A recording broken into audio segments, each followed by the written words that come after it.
So, hello, Laura. Welcome to my show, One for the Road. It's a real joy to have you on today. Thank you so much for joining me. How are you? I'm well, thank you. I just jumped off my Peloton, so I'm feeling buzzy. Oh, Rock good. Lincoln Park. Oh, amazing. I had a Peloton and I did a charity thing for Alcohol Change UK. And I said that I would do 600 miles in a month. And some days it was easier than others. But back then I was in the carpet game, and one night I got in at 8 o'clock and I thought I've got to do my 20 miles on the Peloton, which was really difficult. But I Did you did do it? it. Yeah, I did Wow. it, and I raised lots of money for them, which How was did you great. choose what you were going to do? Did you stack all your classes up and then go I through didn't it? do classes. I just free run it. So I Oh, had you just went headphones on. rogue. Yeah, rogue, big time. Oh, you went off piste.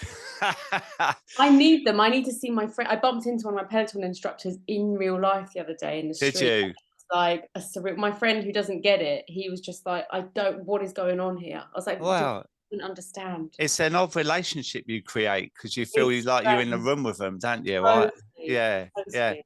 Oh, great. Well, that's a good start to the day. And then you've got this. So, um, you've got a fascinating story anyway, Laura, and we'll crack on with that a bit later. But I just wanted to sort of start with um, me always being nosy and finding out about what it was like for you growing up and where you grew up. And Totally. Yeah. So I grew up in South London in Brixton, in a small flat with brother and sister. I was the eldest.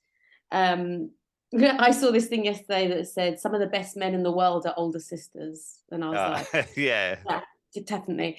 Um, Chaotic, incredible artistic parents where alcohol was normalized, not in any way kind of abused, but definitely it was, friends would always come back for afters at ours. I was used to that, doing performances. I loved it. I had punk, free spirit parents, not in any danger, but just very creative, very bohemian. Some days work the next day, some days not. Not much routine.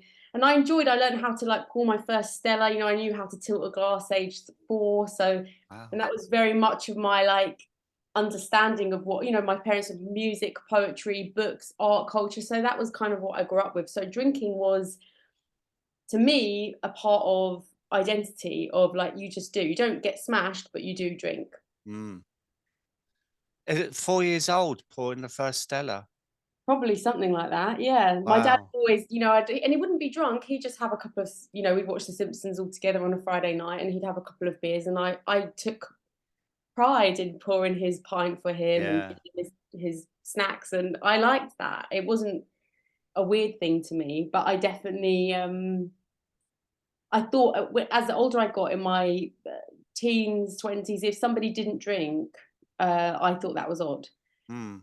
But I will say, actually, credit to my parents, I never really, and all my friends would probably vouch for this, got obliterated because it was so normalized in my household.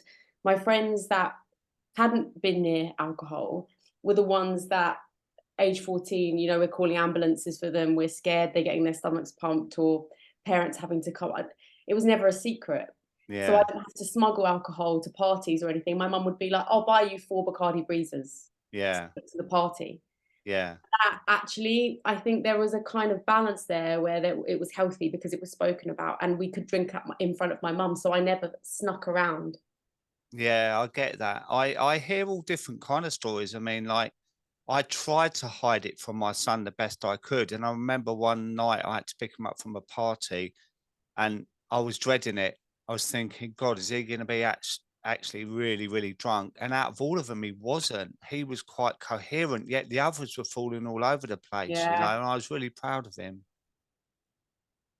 Well done for not falling over place. No, but it's true. I think my house was the party house, especially when we moved out of Brixton, we moved into a kind of, have you seen a series of Unfortunate Events with Jim No, Carrey?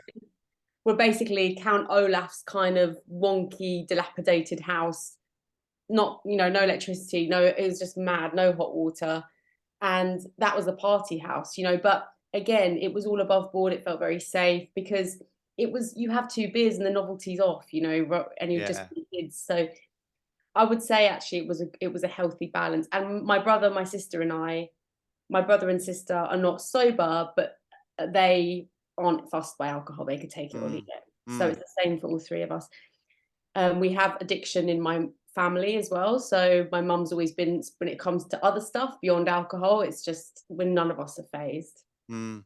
So moving on then, I read along the lines that you went to the Brit School, right? Which was in Croydon, where I was born. Were you? Yeah, I was born in Croydon. Wow. Yeah. CRO. Yeah, I love Croydon. Like, I'm proud of it. I mean, Good. there are some better places than not, but there's great people that come out of Croydon. There are. There Yeah. are. My sister's around that area as well now, and it's so, I mean, that school is so special, but now even still, they're like parakeets, you know, the Mm. school kids are like parakeets in this area. And imagine that when I went there. So I was 16 years old. So it's like even more, you know, further back, like just quite how, you know, it's just incredible. Everyone can dress exactly how they want. There's no real sense of gangs or, you know, identity crews. Like everyone is just an individual. And that was just quite radical, really, for its time. It was an absolute pleasure to go there. I've met some of the greatest people in my life going to that place. Yeah. Is that right? You went there with Adele? I went there with Adele. Yeah, loads of my very good friends come from there. And I still meet incredible people Yeah. from Yeah. Brit School now. I know it's a great school, and I've been there actually and seen some shows of people that go there. What led you to get to the Brit School then? Was you in like It was arts and Yes, so as I said, coming from a very encouraging family of all that stuff, and always wanted to tell stories ever since I was young, but thought the only way really to do that was through acting, because all the plays I ever read were by old dead men. So I was like, oh, there's not, you can't really be, it's hard to be a writer anyway, let alone be a female writer. What had actually happened at my school before that, there was a Steiner school behind with a fence and sheep and about 16 kids. And we, all of us at my current school before Brit School, fancied this one guy. And I happened to recognise a girl from my primary school there. And I was like, oi, oi, Emma, is it you? She's like, yeah, it's me. She was like, I'm leaving this place. I'm going to Brit School. This is over the fence. She like wrote it down on a scribble of paper. And then I went home to my mum. Like, could you imagine with a script going, I'm going to this school. It's called the Brit School. She was like, yeah, whatever. The school was only like 10 years old at this point. My mm, mum was like, if you apply, you do it all yourself, the whole application form, get your passport pictures, whatever, thinking you'll never do it. We can go and look around it. And I did it. And yeah, I got in. That school was so amazing because I wasn't, I still am not an academic, which is funny to me because being in the literary world, people assume automatically that you always have a fountain pen on you, that you know every word in the English language, and you know you're a scholar sort of thing. And I always think of English as an arts subject, mm, not as an academic subject. So to me, it was really and frustrating that I would be judged on my grammar and my vocabulary rather than getting a story or a feeling across. mm. But that school really listens to my voice when I said what I want to write. They would print out little tickets for me and let me put on shows and help. You know, the tech would do stages and costume. It was just unlike anything I've ever experienced, and actually gave me a false sense of what the world outside was going to be like. I thought you could just step up to somebody and go, "Can we do this?" Yeah.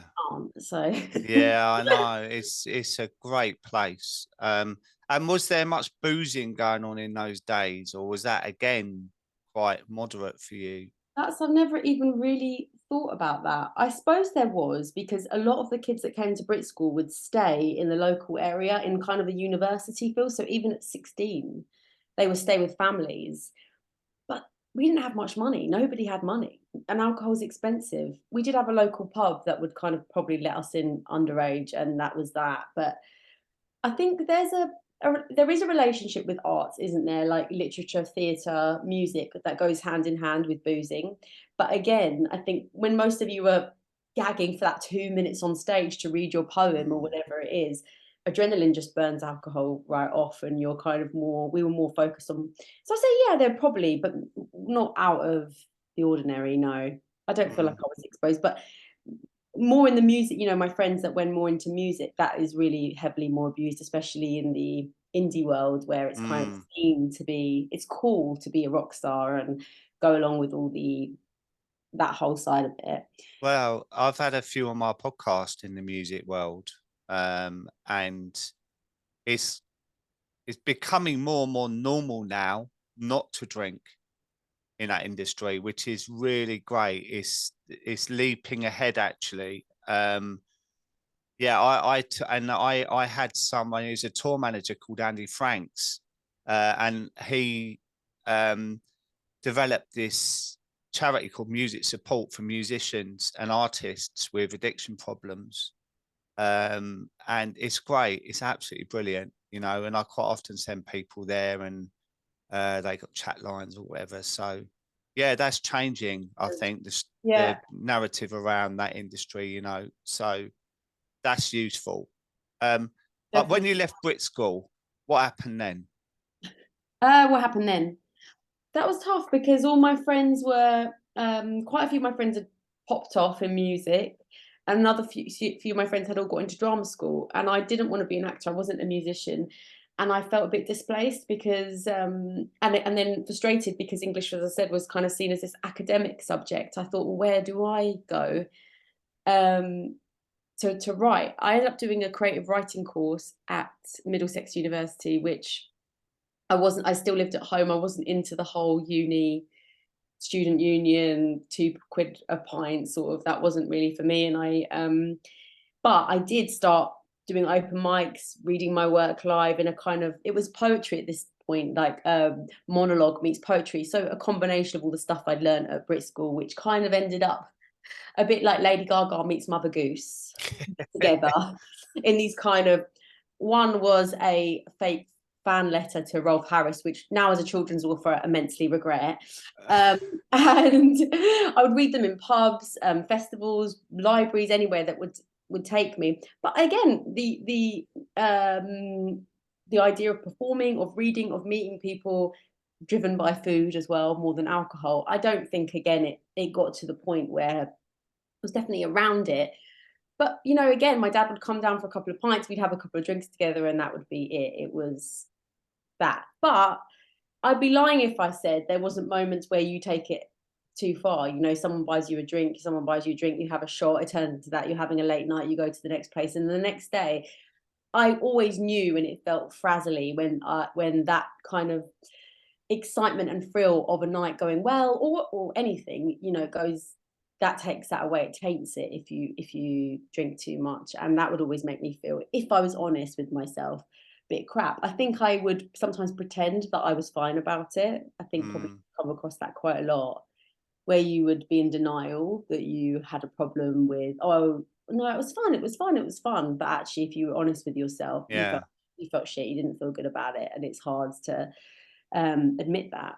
Yeah, you palm it off as, oh, well, it was a great night. You justify it, don't you? Totally. Or it wasn't that bad. I actually didn't drink that much. I remember that when you really didn't really. And I think there's probably lots of nights out like that. I mean, back then, for me at that age, I never ever thought I had a problem with drinking, ever, really. It was something you did with your mates. Totally, totally. And I think for me, it was when I started to notice in the pub, people were saying to me, "Oh, you're pissed again, Dave." And they started commenting that I then retreated and started drinking indoors. That was the switch for me where I thought, oh my God, I'm embarrassing myself. I'm looking a bit crap and that. So I will moderate in the pub and then I will finish it off at home. And that was the switch for me that made all the difference. Do you know what I mean? And then I ended up spending 10 years living on my own, drinking on my own, never going to the pub. It, it was a huge leap. Do you know what I mean? But for you, it sounds like you had a different relationship with alcohol. Yeah, I think though it does creep up on you. Mm, I'd be lying if I said that there weren't times where things happen, don't you, where you go, oh, actually, a gin and tonic is this much at a pub, but buying a whole bottle of gin and mm, tonic separately from the supermarket and watching Stranger Things on my own is actually much more cost effective. It's chilled, before you know it, your glasses are, you know, your um, measurements are getting bigger and bigger and bigger, and your glasses are getting bigger. And I mean, yeah, I would say towards my like late 20s, it was probably a little bit more. You know what? The moment for me when I noticed it was a problem was when I would find myself planning my week around drinking. So I'd be like, but I'm seeing that person on Monday and we always drink. And then Mm. Tuesday, but then I'm going to want to drink. So I can't do that exercise class on Wednesday because I'll probably be hungover. And then when I was like, this is strange because I'm now planning this like it's kind of writing time, which is precious to me, or a relationship that I want to keep positive and up, like how someone might with their religion or their whatever they do, learning a language. Your life is fitting around your drinking, isn't it? It's like turns around the full circle. And then even like people say to me about their weekend drinking, or when you got the next day off, you go, oh, I can drink a bit more because we've got tomorrow off. But what you're doing is basically sacking off your day off to be completely a waste of time. Well, it's also normalized, isn't it? I've got friends now who, because I don't drink, who now will go, oh, I'm seeing Laura on this day, so I won't drink with her, you know, and I'm now their night of immunity.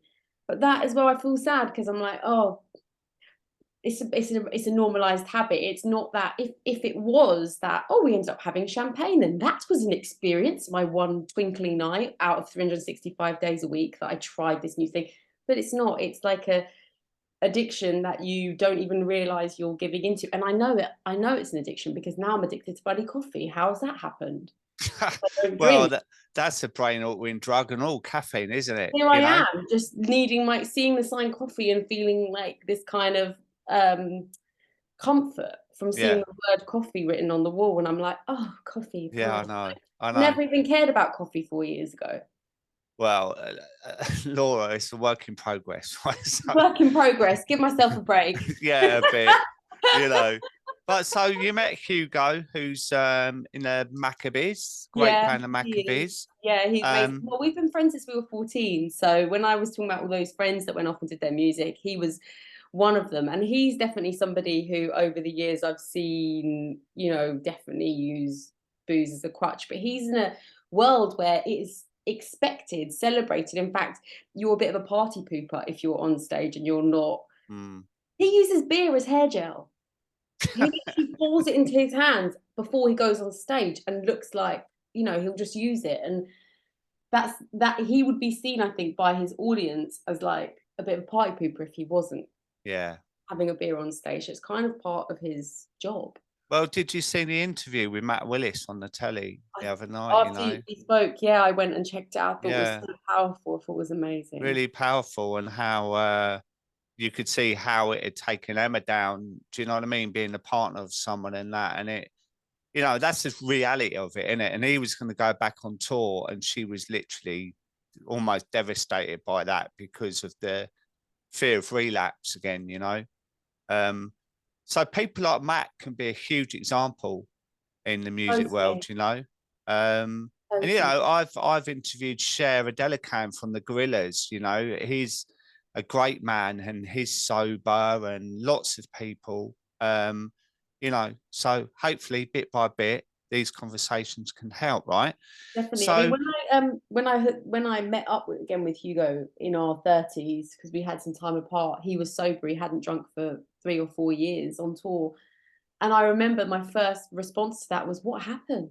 I went, what happened? And he was like shocked. He was like, what do you mean what happened? Just stop drinking. I'm so annoyed. I'm shocked at myself now, because if someone asked me that now, I'd be like, nothing. yeah. But that was my kind of reaction to it, especially in the industries he's in. Yeah. Gabor Mate's one of his phrases is not why the addiction, why the pain. Oh no. You know, and a lot of it's big T's, little T's, trauma. You know, and sometimes when people come to me for help and I break it down, they say, I've got no trauma at all in my life. And when we break it down, there's lots of bits peppered in that could lead to the reasons why we blunt our feelings and that, you know. So, okay, moving on, this is where we get to the bit that's fascinating, when you gave birth, right? Fascinating, I guess. Well, from my perspective, because to be honest, this is why these conversations are important, because I hadn't really heard of it. And when I started exploring it, it was like, oh my God, this is like unbelievable. Yeah. So yeah, it is unbelievable, really. So I was 31. This is 2018, and I gave birth for the first time with Hugo to our little boy, Jet. Had a very traumatic labour where everything that could have gone wrong pretty much did, apart from the worst case scenario, but pretty bad. And I was 2 weeks overdue. I had a healthy, normal pregnancy. I've had no previous experience of mental health. If anything, I'm a boring goody.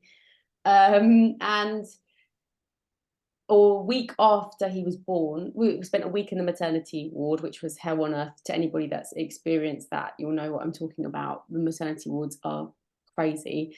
And then a week after he was born, I started experiencing symptoms of, well, what I was going through was postpartum psychosis, which is a severe medical emergency. 1 in 1,000 women experience it.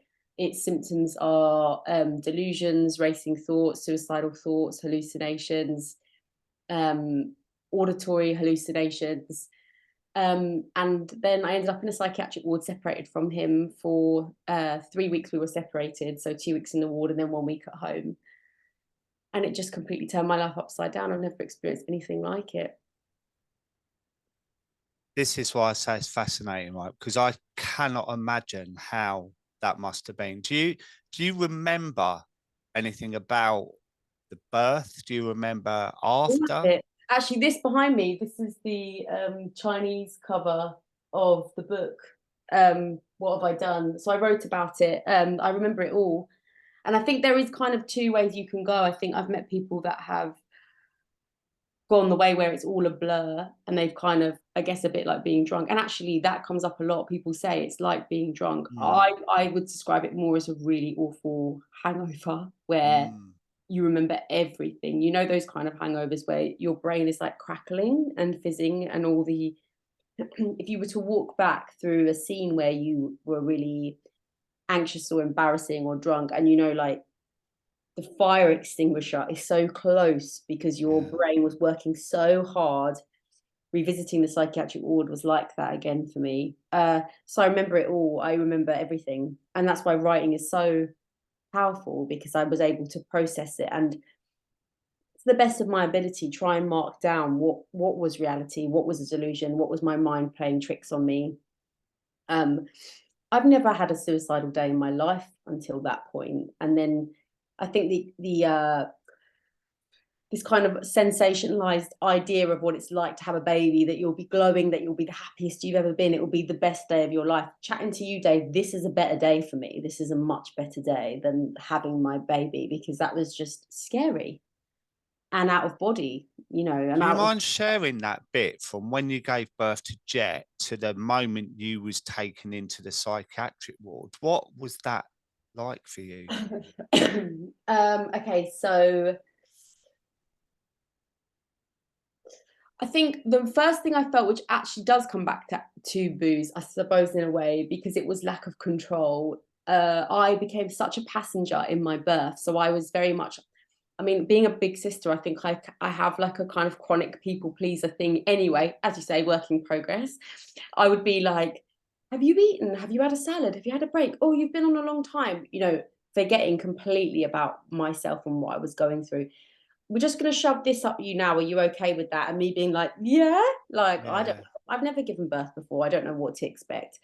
And then the only time my kind of agency kicked in, I was able to go, this is too much, was when I started noticing that Jet wasn't happy. So the meconium, which is when they poo inside you, he's basically, in short, when my blood pressure was creeping up, his was going down. So he was essentially dipping under, and then he was losing strength to kind of get his heart back up again. So I just called an emergency cesarean after hours of this really weird. I don't even want to know what would probably have happened if I hadn't have stepped in and made that call.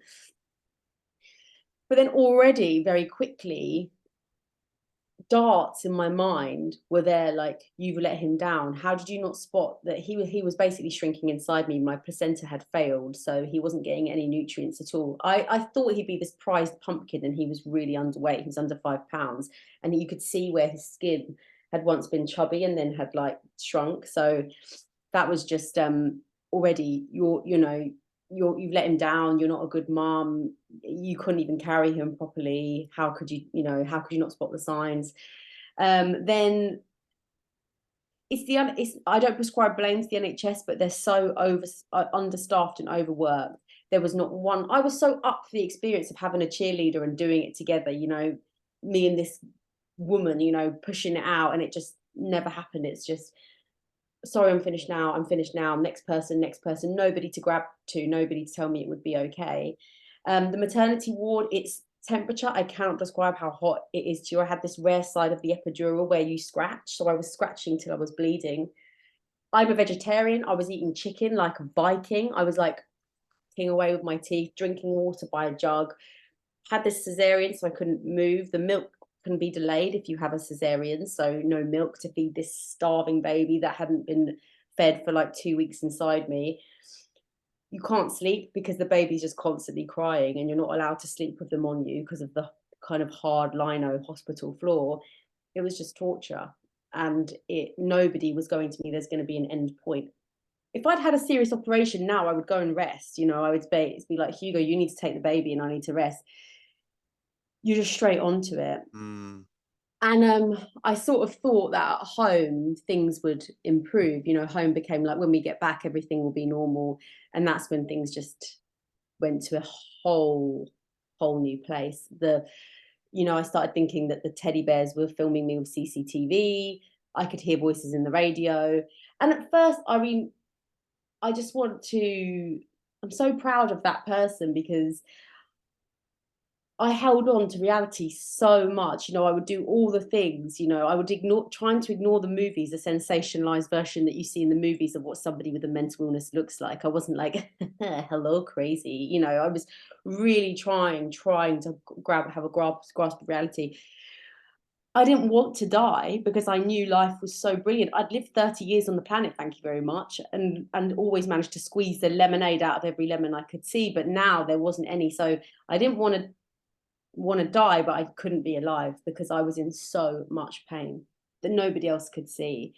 And that's when the suicidal thoughts crept in. And to say to somebody, I wouldn't have lasted the weekend, to somebody that doesn't understand suicidal thoughts or what serious mental illness looks like, is a bit like, well, you're breathing, aren't you? Your heart's beating. Yeah. Can't you just last the weekend? What's the problem? Yeah. And you're going in that. I was psychologically weightlifting, and I was tired. I couldn't do it anymore. Yeah.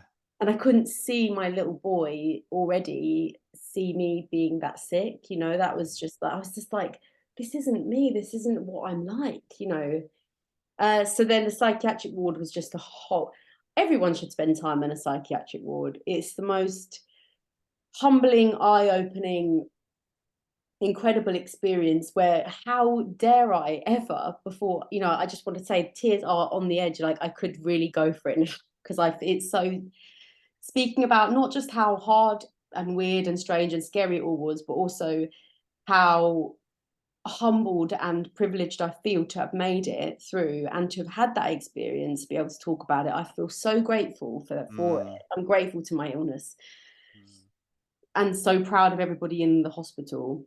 But sitting in a room like that, in a psychiatric ward, in a basement, looking at all these strangers, every single one so in pain for different reasons. I was in general psych, so addiction, bipolar, eating disorder, whatever, schizophrenia, everything.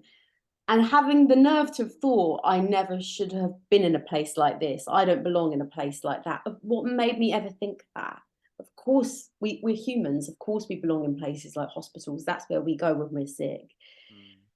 It was just like a wake-up call for me. And to be a mum now of a 5-year-old who's now already getting those ideas of what anxiety might be, or, days where you feel left out or whatever, and having gone through what I've gone through, I'm such a better mum because of it. But it was scary. It was a long road. I remember one of the doctors saying to me, the only path out of hell is through misery, or the only way out of misery is through the path of hell, one of them. And I was like, because I was already on my hands and knees at this point, and I was looking for a way out, and I was like, that really is the only way, is to go through it. So Yeah. Did you have any idea how long you was going to be in there? Did they give you an indication or? So now, this is funny now talking about it, because my psychosis kind of got me out of the hospital, because I wasn't well. Still wasn't recovered, but I had a thread going on in my mind, a narrative that Hugo and his family were going to steal my son, and it was a custody battle. And I had to do everything really, really well, required of me of the hospital, and be like an A grade student. That would get me out, and then I'd be able to win my son back. So I basically went to every single, got up every day at 6 a.m., did my journal, ate my breakfast, went to course all day long, ticked every single box, did my homework, took my medication.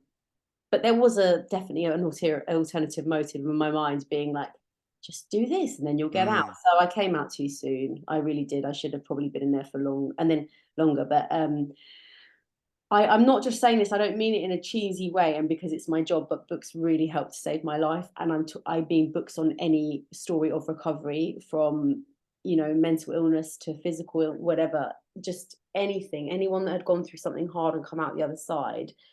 Listening to Desert Island Discs, people that are now on TV that have gone through awful stuff, just knowing that this was part of the human condition, um, mm.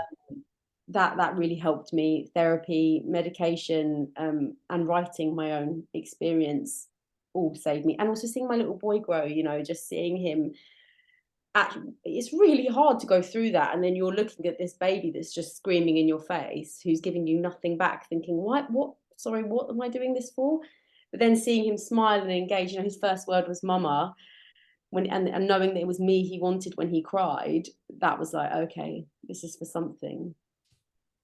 I'm sure there's so many people listening to your story that are really touched by that. And I always getting goosebumps. I've spent time in psychiatric wards, not as a patient, but Oh, I've worked in them. And I've seen, so there's some real characters in there that actually are really warm to, like of a bit course. like watching One Flew Over the Cuckoo's Nest. There were certain characters in that film that you couldn't help having empathy and compassion for.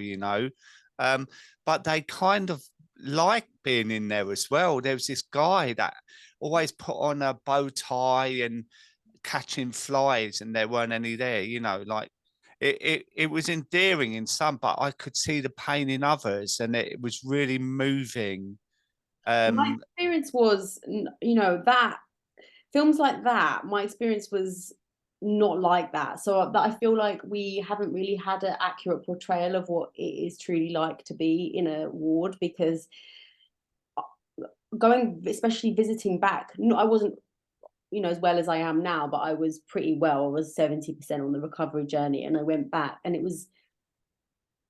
I could only liken it to being at the post office or being Mm, in a supermarket. It's just quite quiet. It's quiet. It's people that just know that not all of them are aware, but we know that we're there because we're sick, and it isn't this like banging your head against a wall, yeah, wiping your poo all over the walls, and these kind of insidious versions which are not helping the stigma around mental illness. It's actually, people need to understand that going to hospital is not, what am I going to go into? I'm never going to come out. It's okay to just go there and rock the rock bottom spot. There's something about rock bottom which actually brings great pride and relief, because you have got as bad as it can get, but the only way is up. yeah. Well, So I know about that, you know, and there's people in the addiction world that can relate to that, but not everyone. I work with grey area drinkers, and quite often they don't reach a rock bottom, but they're heading that way, and they're lucky enough to nip it in the bud before that.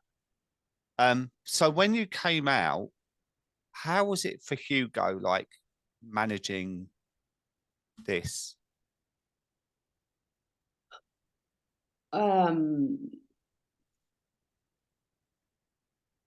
he was so quiet through so much of it, but I mean, I'm sure he won't mind me saying, because he is public about it. Hugo lost his mum when he was 15 years old. I was around at that time and went to the funeral with him, and she was sick for a long time. And I think he has an incredible tolerance for pain and BS as well. He's just like, he can cope in situations of crisis far better than I ever could.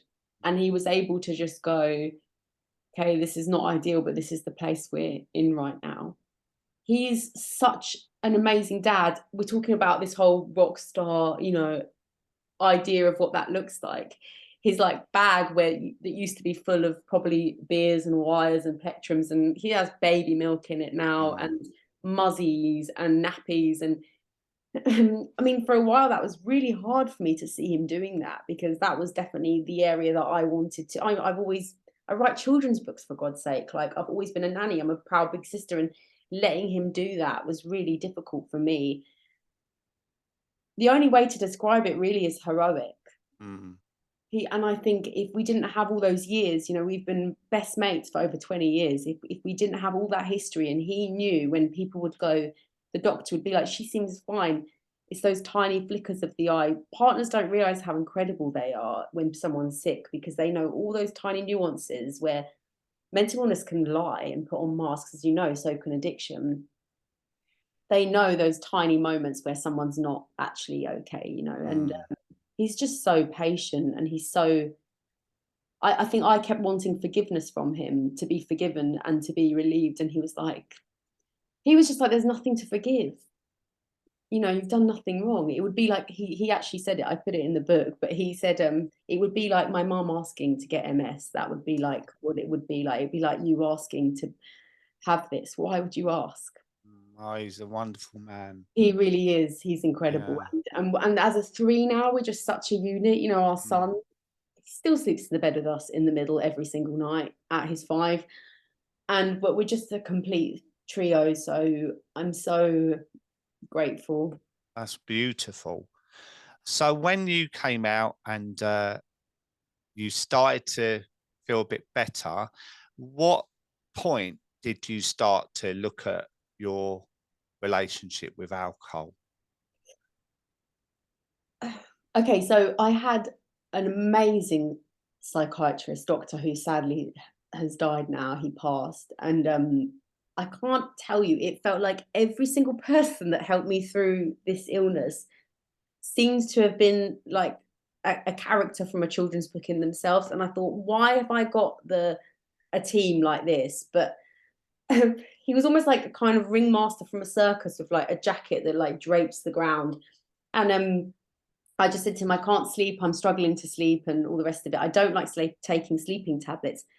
I don't even like taking paracetamol, you know. So then suddenly taking all these tablets, medication, not only for the birth, but also for my illness, it was overwhelming, and I really hated it. I felt alien. And one of those things, I'm sure you've come across this, the real way that you heal is to accept, and to accept you need to take medication. So just shut up and take the medication. Yeah. So Yeah. at this point, I was not happy about it. And he just said, okay, why don't you just try like a little nip of whiskey or something like that? He said, and he didn't mean it. He wasn't prescribing it. He was like, you know, just try, it's relax. You've got anxiety. You need to try and relax. You know, you just want to be normal. That's what he'd say, you know, normal. You just want to be normal. And I was like, yeah.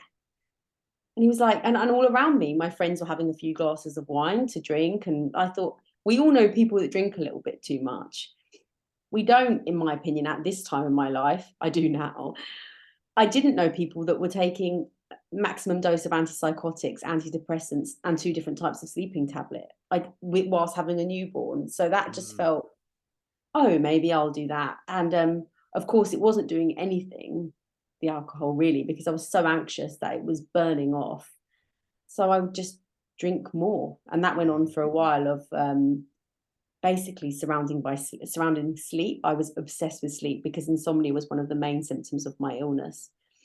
And I wasn't happy at all looking back. You know, antipsychotics don't make you feel brilliant. You feel kind of catatonic and lethargic, and my self-esteem was all over, my confidence was shot. So I guess drinking as well was associated with being fun and having a good time. And I was like, if I'm seen with a drink in my hand, I'm back to normal. If I've got like a twirly cocktail with a big orange sticking out the side, a sangria, I'm back to normal. And so the knocking it on the head was something I knew I had to do, but I was worried that that would still make me look ill. Does that make sense? Yeah. like I was still a kind of precious thing that couldn't. She's on so much medication. She's been through so much that if she has a drink, it will just tip her over the edge. Yeah. And I wanted to look like, no, I can eat cheeseburgers and drink beer and go to gigs. And so that was a part of that. Yeah, so that was like nearly 3 years ago now. And how did you manage it? Did you just stop? Did you I reduce? tried a few times and then I would go. It would be funny. I'm sure you've experienced this. You know, you stop and then you see a friend that you haven't had a drink. You're like, but I haven't shown them I'm normal yet. I haven't like had a heart to heart with them yet. And Yeah. I was conscious that having a baby anyway, and then being as ill as I was, there was a good year where I was out of my friends' lives, and I wanted to listen to them and see what had been going on in their lives and be present and have catch up like properly like we used to. I love food as well and going out and drinking I mean, this is a whole other conversation, but my eyes, I have been woken up with about the whole alcohol industry with the food industry. I'm just so grossed out by it. And at that time I was still under that spell that, oh, this wine goes with this, romanticizing that you need this with this and this with this. And now I'm just like out of that spell. But that time I felt like I should and had to. So it took a few goes. I got an app called I'm Sober. Is it called Yeah. I'm Sober? I think I'm on that one, but I never look at it. But I think, Oh my God, I look at it all the do you? time. How far along the line are you? Nearly 3 years. Oh, brilliant. Sometimes I go back. The thing I sometimes do is look at other people. You can look at all the different days, and I see the day zero people and Yeah. one, and my heart just bleeds. I feel so, oh, I just feel connected to those people, but very quickly I have to scramble out. I'm like, get out, get out, get out of that chat room. So yeah, a couple of times before I actually did, and obviously probably like many people you've spoken to, I had to lie at first. I was like, oh, I'm just doing it to support Hugo because he quit smoking at the same time. So I was like, and then I just like, I'm really feeling this. Yeah. I'm enjoying this. It's like, no, it was my intention, but I had to get through that first bit. I always say to people, you have to work it out your way, right? Whether it's I'm on antibiotics or whether I'm having a Yeah. health kick, or I'm just going to try it for a couple of weeks, see how I feel. And then after a couple of weeks, you can say, do you know what? I'm sleeping better. My anxiety's less. So I'm going to carry on, kind of thing. Do you know what I mean? And then just You need a little white lie, I think. you do. And I don't mind encouraging that sometimes. So that's good. Well, it's like a white lie, isn't it? To be very honest to yourself. It's a white lie to others it's to a be coping so honest. mechanism. Do you know what I mean? Because it's we've said it before. It's the only drug you have to justify giving up, which is insane, you know. But more and more people are doing it now and coming out and being an example. And then, like, I bet a couple of your friends afterwards said, "Oh, what is it like then?" Like, they start getting inquisitive, don't they? Well, this is it. I've got two friends, Lauren and Sam, and they're both my heroes. And they're people I think of as always on the dance floor, partying, singing, doing all the rest of it. And they're both just ahead of me by a little bit, 1 month or a day, 1 a month and 1 a day. And I think if they can do this, and they're the life and soul of the party, and they just keep me bubbling. Like I'm look at them, and we've got like we're bound in that way, you know. I always look across the room. We message at Christmas. We're like, oh God, look at Mum's trolley. It's like glistening rosé, and but you just it's so worth it, you know. With that next day when I'm not gonna lie, it's funny we've done this podcast now. I found it a bit hard. The festival season kicking off. Frozen margaritas seem to be everywhere. I'm not even interested in frozen. I bought an iced lolly yesterday because I just felt this like where it's come up out of absolutely nowhere that I feel that kind of desire. But then always it passes, doesn't it? It just passes. You just It got to passes, and the longer you go, the more you deal with it. So I've worked out on my I Am Sober app that I'm 4 years and 5 months today. Right. Today. Congratulations, that's huge. Yeah, that's huge. But I still get random weird things come in, and I don't know where they even come from, but it's almost like, oh, you're back again, are you? Well, you know where you can go. Yeah. You know, I've learned a coping strategy to talk it like a stalker or something. Like, oh, you popped up again, you ugly. Yeah, yeah, yeah. And it works for me, you know. Because I know, and people say you can never say you never drink again, but I've been through a lot, and there have been many occasions that could easily have gone, nah, I can't do this. But it means so much to me because I mean so much to me now. And that's the difference where I didn't mean anything to me before, Mm, you know? And there's the big difference. And when you talk about suicidal thoughts, I was like feeling really emotional then because I remember a time that if I'd have found the tablets, I wouldn't be here now. And I was drunk, but it was like, I'm better off without me, and so is everyone else. I'm worth literally nothing. I don't deserve to live this life, and I'm going to end it. And I woke up face down in my coat the next morning. And I was like, oh my God, I would have literally done it, and I still carried on drinking after that. And there was several rock bottoms that weren't enough, but each time it planted something in my head that was like, Jesus, mate, you've got a life here worth living. And since I've stopped drinking, I've lived a hell of a life, you know, a wonderful life. But I've also learned to accept that I am a good person, a good human being, where before I just thought I was a waste of space, you know, and that's one of the biggest gifts that I've got from my sobriety. And I encourage people that when they feel like they've got low self-esteem, lack of self-worth, that they're not enough, the first thing to look at is their drinking. totally, totally. Oh, that first morning where I woke up in the psychiatric ward and they finally medicated me because I was just given over the counter sort of or prescription sleeping tablets up until that point. I hadn't slept a good night in 5 weeks and had been manic for one of them. Just literally not slept, I don't think, for 8 days up until this point. And waking up on my first day after being properly medicated, the only thing I can liken it to was like the worst hangover you've ever had, where I felt like I needed to apologize to the entire universe, Mm, grovel on my hands and knees. And there's a little person watching me at the door that had watched me sleep the whole night. Someone had to physically watch me sleep. That's how in danger I was to my own self. And they bought me someone had bought me breakfast in, and I was just I could only crawl. I just remember crawling in the duvet, like this kind of the parallels between an awful hangover and waking up after a psychotic episode are very, very close. mm, And why on earth would I ever want to get close to those waters ever mm, again? I just never want that again. And there's days where I beat myself up. Of course, I'm human or have crap days or whatever. And just knowing that I didn't drink, mm. if I didn't exercise or I didn't send something off or whatever, shout, had a little thing with my son or whatever it is, just knowing I've got that is such a like jewel to hold on to at the end of the day, a precious jewel. Mm. That alone sometimes can send me to sleep. That fixes my insomnia, that alone, that comforts Yeah, me. yeah, absolutely.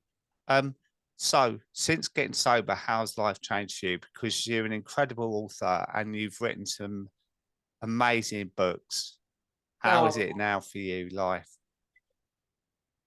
pretty sweet, actually. I'm glad to be alive. That's the great thing about surviving suicide, isn't it? Is you've kind of got this like free passport, like to just be like, today's great. And if Yeah. nothing happens, and there's beauty in the mundanity of the everyday. And I feel grateful to that. And I mean, I never even thought I'd be able to take my son to the playground. I really didn't ever think I'd do that. I never thought I'd be in the supermarket able to make my own decisions. I had this vision of myself living in my mum's top bedroom, with bars on the window, seeing my son once a week. And to being able to write again and trust my imagination is just incredible. So they're all celebratory days. But the way that sobriety, I went to Disneyland, LA last summer. Oh my God, have you been? No. I was, and because I was with Hugo, and obviously we've been friends since we were kids, I was wearing a Nirvana t-shirt. I had no makeup on. And I was like, I have not felt like a child so purely since I was that age again, even before that, because I was a grunge, obviously. And I was, but like laughing my head off on rides. And when it was time to go home, I was crying, like just having the most euphoric day. And there are people queuing up with pints. And I said to Hugo, that would have been me in the queue to Mm. kill time. It's so hot as well. I would have been there like with pints. I just fueled that day on like fizzy drinks, like sugar, like just candy, and just like rah, on these rides, and just had the greatest day. And it's being able to have incredible conversations and be present, being able to see things through a child's like eyes, basically being on the same page as my son when we experience Mm. things for the first time.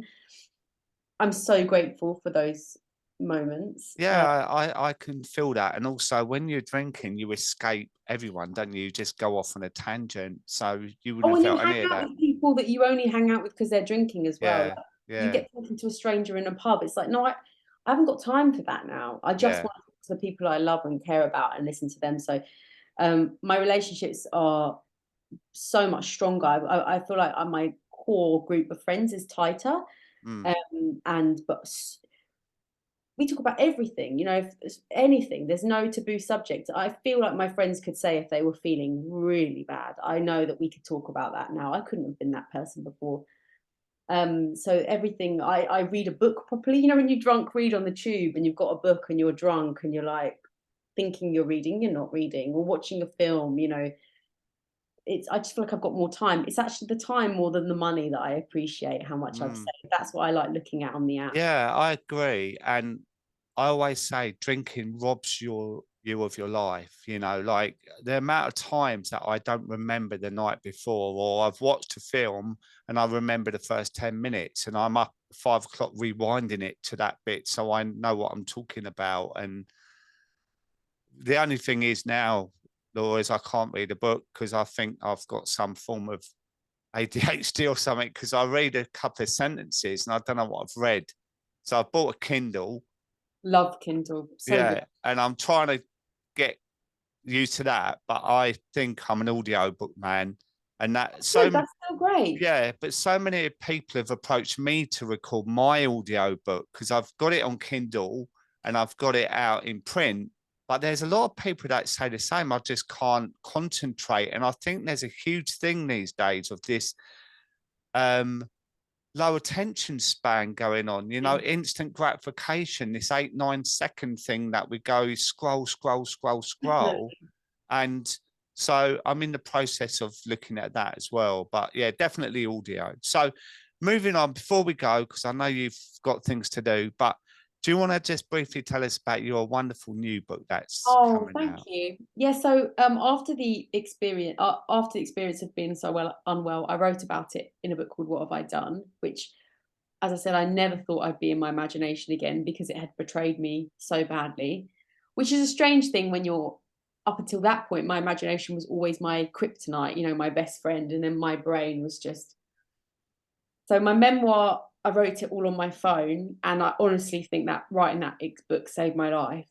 And then it clocked. I was like, I've got an opportunity here where I write for young people, um, to encourage young people to write about difficult or anything, to journal. But we've all got this incredible skill at the end of our fingertips, right there, available to us, which is pretty much pen and paper cheap. I mean, I wrote it on my phone, as I said. So writing is still recording your voice, is conversation. It could be through a song, it could be through poetry, but the importance of writing. And nobody had ever taught me about mental health properly. I know they are doing it better at schools now, but certainly not mental illness, and certainly not the tools to get better. I had stigma around medication. My only versions of what a psychiatric ward looked like, as you said, were in horror films or Mm, thrillers. It wasn't an accurate representation. I didn't know how to ask for help. I didn't have the language to describe. I didn't know what a delusion was or true paranoia was. Um, so I basically have created a writing guide for young people, for everybody, but for young people, called You Are a Story, which is about encouraging everybody, but young people mainly, especially, just tapping into what you've just said, the attention span thing, but how much young people have gone through, especially with COVID, mm, cost of living, Ukraine, BLM. It's like kids look to us for support and guidance, and they've seen us terrified or us not able to find the language to describe what is going on right now. So kids have just been through so much. This is a chance for them to put pen to paper. That's wonderful, Laura. I'm going to put all of your links in the show notes. So if people want to buy your books or find you and listen to your story as well, they can find you on there. I'm so grateful for this interview today. Oh, Thanks for thank being so you. Thanks so transparent. much. Oh, thanks, Dave. It's lovely meeting you. Thank you. And you too. Take it easy. Take care. Bye. Bye.